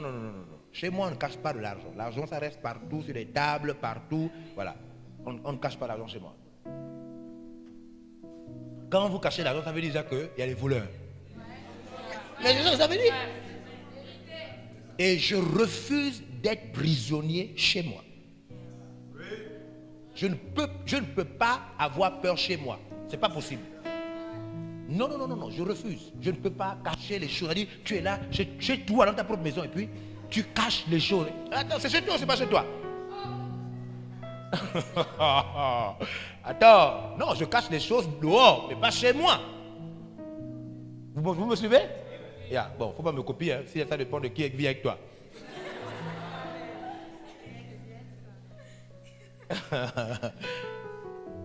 Wouh! Et donc il est parti, il a volé l'argent. Et l'argent là, c'était l'argent de l'église. Et il a volé l'argent de l'église pendant 6 mois. 6 mois. Et ce n'était pas n'importe quelle église, hein. C'était l'église des Coréens. Donc il n'y avait même pas un Africain dedans, c'était l'église des Coréens. Des hommes d'affaires. Vous comprenez ça? Donc il volait des choses comme 1 million par jour. Oui, oui. Et c'était un jeune, c'était un Africain, un jeune, on se connaissait tous. Nous on était encore jeunes, on était chrétiens aussi. Et le gars commençait à venir avec des tenues terribles. Et c'était encore le temps où il y avait des chaussures Jordan, des choses terribles, des grosses chaussures. Là. Le gars il venait avec des chaussures, ça veut dire que même quand tu vois la chaussure, tu sens que là ça coûte cher. Un petit enfant de pauvre qui subitement a des habits bizarres. Un jour, je l'ai rencontré en route, en ville. Et puis, je lui ai dit, comment ça va? Oui, moi j'étais le responsable de la jeunesse. C'était quand on était jeunes. Je lui ai dit, comment ça va? Il me dit, non, ça va. Je dis, tu viens faire quoi ici? Il dit, je viens acheter une chaussure. Oh, toi qui as beaucoup de chaussures bizarres, qui coûtent cher, là, tu veux que je dise? Il me dit, oui. Je lui ai dit, bon, alors, je vais un peu voir la chaussure que tu vas choisir. On est rentré dans le magasin, ensemble. Il est allé au rayon comme ça, un magasin. Il circulait comme ça. J'ai vu des chaussures 50 000, 100 000. Moi, je me suis dit que, je fais même quoi ici? Moi, je peux jamais acheter ça. Moi, je peux... Il circulait comme ça, dans les rayons. Et puis, il arrive vers une chaussure de 390 000.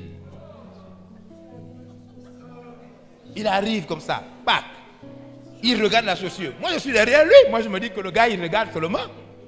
Il s'arrête devant la chaussure. Il tient la chaussure comme ça. Je lui dis, il s'appelait Delia. Je lui dis, oh, Delia, tu vas faire quoi avec ça? Mais parce qu'il y a des choses que même quand tu vois, tu ne touches même pas. C'est pas pour toi.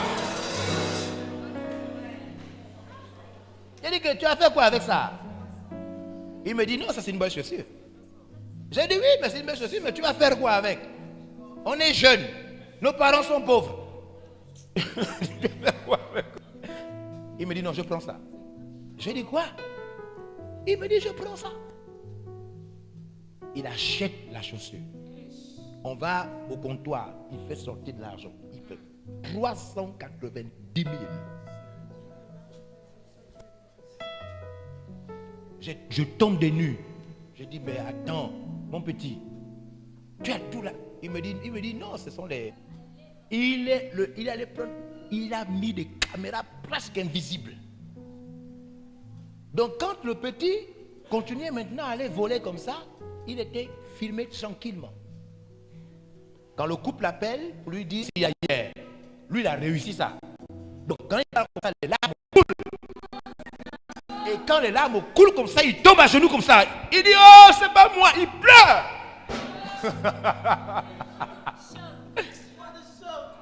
Et qu'est-ce que le papa fait? Le pasteur, papa, il fait? Il dit, bon, attends, calme-toi. Hein? Regarde, il met la télé. Et quand il met la télé, on voit bien comment lui-même il est en train de... Les larmes qu'il avait là, sèches.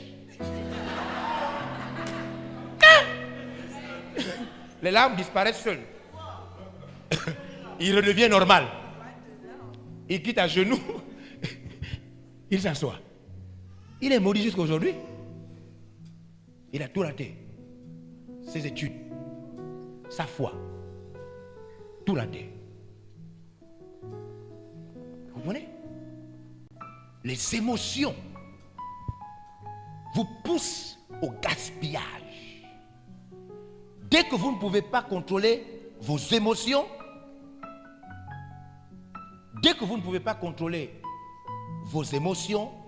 vous allez passer votre vie à dépenser. Maintenant, vous savez ce que c'est les émotions? Le mot émotion signifie énergie en mouvement. énergie en mouvement. C'est pourquoi l'émotion vous fait toujours des sensations. L'émotion vous fait des sensations. L'énergie en mouvement en vous. C'est pourquoi vous ne pouvez pas contrôler toutes vos émotions, sauf si vous êtes sous le contrôle du Saint-Esprit. Vous comprenez? Le Saint-Esprit nous donne le pouvoir de contrôler nos émotions. C'est pourquoi le texte dit « L'Éternel est mon berger ». Vous comprenez ça? Il me guide, il me conduit, il me dirige. Même si je marche dans la vallée de l'ombre de la mort, l'émotion de la peur ne me prend pas, car sa houlette et son bâton me rassurent. Vous comprenez ça? Même si mes ennemis sont en face de moi, ils dressent une table.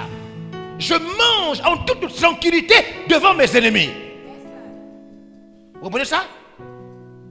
Le bonheur et la joie m'accompagneront tous les jours de ma vie. Je resterai dans la maison de l'Éternel, parce que c'est là où sa parole, afin de contrôler mes émotions, afin de contrôler, prendre le dessus sur mes émotions. Ce sont les émotions qui rendent pauvre. Qui a compris? Qui comprend? Les pitiés là. Ah, j'ai pitié, oh.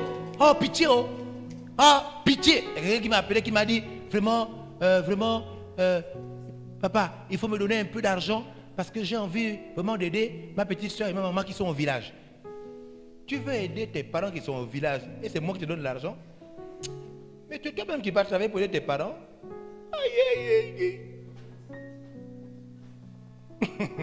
Comment tu peux aider tes parents à travers moi? Et mes parents, qui va les aider?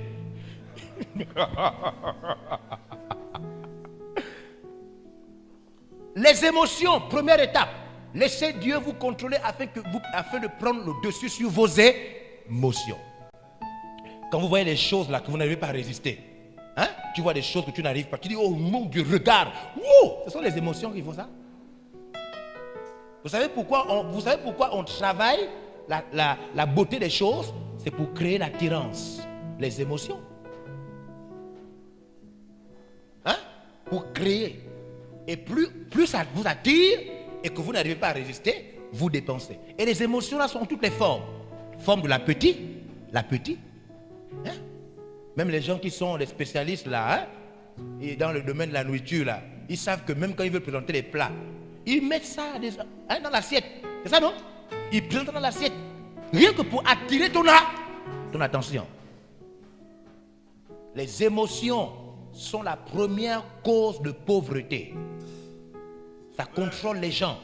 Même les croyants, même les chrétiens sont sous le contrôle des émotions. Les choses qui brillent. Tu veux maintenant acheter cela. Tu veux faire ceci.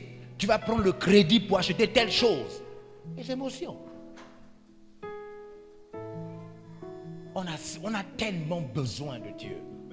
On a tellement besoin de Dieu. Il y a même les autres qui manipulent les autres avec les émotions. Hein? Quelqu'un est là, il est là devant toi. Il fait tout, quoi. Ça veut dire quand il vient, il dit déjà, je vais faire mon visage comme ça. Je vais m'attrister. Après, je vais dire, s'il te plaît, tu ne peux pas me trouver 5000 francs là. Vous ne voyez pas ça même ici à Dakar? Regarde, quand tu donnes de l'argent à un mendiant en bonne santé, avec toutes ses jambes, tout son corps, ses cheveux, tout, tu donnes l'argent là, tu t'appauvris. Oh. Tu ne peux pas donner de l'argent à un mendiant en bonne santé.